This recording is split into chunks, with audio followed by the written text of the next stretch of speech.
अज्ञानतिमिरान्धस्य ज्ञानाञ्जनशलाकया चक्षुरुन्मीलितं येन तस्मै श्रीगुरवे नमः।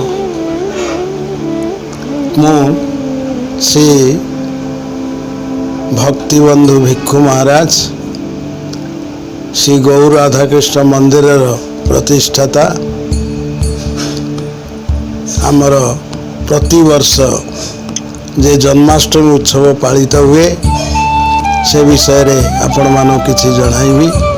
आ ए वर्ष तो 2025 ए वर्ष रे मध्य आमर ताहा पालित हेबो। आमर एटा वैष्णव मते पालित होइथिबारु जागती मते 15 तारीख जन्माष्टमी पालन करुछंती। आ आमे 16 तारीख जन्माष्टमी आमर वैष्णव मते पालित हेबो ए मंदिर रे। तेणु भगवान कृष्णचंद्र जे कि स्वयं भगवान जहाँ भागवतर प्रधान निर्देश एते चांस कलापुंस कृष्णस्तु भगवान स्वयं इंद्रारि व्याकुलं लोकम मिड़यंती जुगे जुगे। भागवत यही कथा कह जाइए। अर्थात जेते जेते भगवान अवतार होती से माने अंश बा कला, किंतु भगवान कृष्ण होचंती स्वयं से अवतारी से ही सर्वोपरि तत्व। ता उपरे आउ तत्व किछि नाही। कारण तांकर धाम नित्य धाम श्री गोलक जहाँ ब्रह्म संगीता रे कहिसंती जे गोलक नामनी निज धामनी तले च तस्या देवी। हाँ कहबे तेणु यहाँ कैसा तेणु आमर से भगवान कार्यक्रम 16 तारीख रे आमर आरंभ होब। आमर सकाळे मंगल आरती 5टा ରୁ 6टा भितर शेष हम। तत्पर आमर सेदिन भागवत पारायण जहाँकि गोपलीला पारायण कार्यक्रम हो। तत्पर आमर पुणी मध्याह्न आरती हम 12टा ରୁ 1टाए। तत्पर आमर पुणी भगवान कीर्तन समूह आरंभ हो। ताहा 3टा ରୁ आरंभ हो। क्रमान्वये ताहा आम मानकर चलिबो। पुणी संध्या आरती आमर संध्या 6टा ରୁ पुणी 7टा भितर शेष होला परे पुणी भगवान गुण कीर्तन भक्त माने विशेष भाव में करिवे। तत्पर भगवान जे आविर्भाव मध्यरात्र होइथिला सेथिबाई आमर कीर्तन समूह भजन समूह पुणी कृष्णंकर आविर्भाव लीला संबंधी प्रवचन ताहा मध्यरात्र पर्यंत ही हम। पुणी मध्यरात्र रे भगवान कृष्णंकर अभिषेक कार्यक्रम हम। तत्पर भगवानकर आरती पुणी हम। हवा परे आम मानकर समस्ते से भगवानकर प्रसाद जहाँ अनुकल्प बोली कह जाए ताहा ग्रहण करिवे।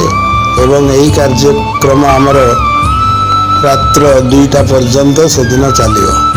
तत्पर आमर विश्राम। पुणी तत्पर दिन भगवानकर जन्म उत्सव महानंद उत्सव ताहा मध्य तद्रूप भावे आमर सकाळे मंगल आरती आरंभ होगा परे आमर 10टा ରୁ पुणी कीर्तन आदि आरंभ हो एवं प्रवचन मध्य हो। से दिन हम माने भगवान जन्म लीला नंदोत्सव लीला जहाँ भागवत कीर्तित होइछंती ताहा प्रवचन माध्यम समस्ते श्रवण करिवे।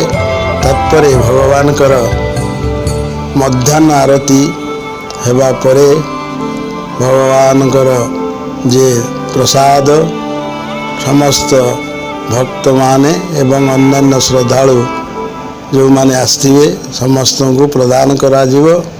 एवं यही उत्सव आमर पुणी दिन 3टा पर्यंत चलिबो। तत्पर पुणी आमर विरति हेबो। यही आमर जन्माष्टमी प्रधान कार्यक्रम। तेणु जो माने यही जन्मोत्सव जोग देवे से परम मंगल लाभ करें। ତାହା ହିଁ ଆମର ଭାଗବତରେ ନିର୍ଦ୍ଦେଶ କରିଛନ୍ତି। ଏଣୁ ଆମମାନେ ମନୁଷ୍ୟ ଦେହ ଲାଭ କରିଛେ ହରି ଭଜନ ଦେହ। ତେଣୁ ଭଗବାନଙ୍କର ଲୀଳା ଚରିତାବଳୀ ଯେତେ ଆମମାନେ ଶ୍ରବଣ କରିବା ଏବଂ ତାହାର ଜନ୍ମଲୀଳା ଇତ୍ୟାଦି କୀର୍ତ୍ତନ କରିବା ସେତେ ଆମମାନଙ୍କର ପରମ ମଙ୍ଗଳ ଉଦୟ ହୁଏ, ଆତ୍ମମଙ୍ଗଳ ଉଦୟ ହୁଏ। ଆମମାନେ ଯେ ବହୁ କାଳ ଧରି ଏହି ସଂସାର ଭିତରେ ଘୁରି ବୁଲୁଛେ, ଏହି ସଂସାର ଭିତରୁ ଉଦ୍ଧାର ପାଇବାର ଏକମାତ୍ର ଉପାୟ ଯେ ଭଗବାନଙ୍କର ଲୀଳା ଶ୍ରବଣ କୀର୍ତ୍ତନ। ଏହା ହିଁ ଶାସ୍ତ୍ର ନିର୍ଦ୍ଦେଶ ଯେ ସଂସାର ସିନ୍ଧୁମ ଅତି ଦୁସ୍ତର ମୁକ୍ତି ତୀର୍ଷ। ଏହି ସଂସାର ସାଗରକୁ ସହଜେ କେହି ଅତିକ୍ରମ କରିପାରନ୍ତି ନାହିଁ। ଜନ୍ମଲୀଳା କାହିଁ କରୁଛନ୍ତି ନା ଅନୁଗ୍ରହାୟ ଭୂତାନାଂ ମାନସୀଂ ତନୁମାଶ୍ରିତମ୍ ଭଜତେ ତାଦୃଶୀ କ୍ରୀଡ଼ା ଯାହା ଶ୍ରୁତ୍ୱା ତତ୍ପର ଭବେତ୍। ଏହି ଶ୍ଲୋକରେ କୁହାଯାଇଛି ଯେ ଭଗବାନ କୃପା କରି ଏହି ଜଗତରେ ନିଜର ଏହି ଲୀଳା ଜନ୍ମଲୀଳା ବାଲ୍ୟଲୀଳା ଇତ୍ୟାଦି ସବୁ ଯେଉଁ ବିସ୍ତାର କରିବେ ତଦ୍ୱାରା ବଦ୍ଧ ଜୀବମାନଙ୍କୁ ଆକୃଷ୍ଟ କରିବା ପାଇଁ। ଯାହା ଶୁଣିଲେ ଆମମାନଙ୍କର ଦୁଷ୍ଟ ମନ ସେହି ଲୀଳା ସମ୍ବନ୍ଧୀୟ କଥା ଶ୍ରବଣ କୀର୍ତ୍ତନ କରିପାରିବ।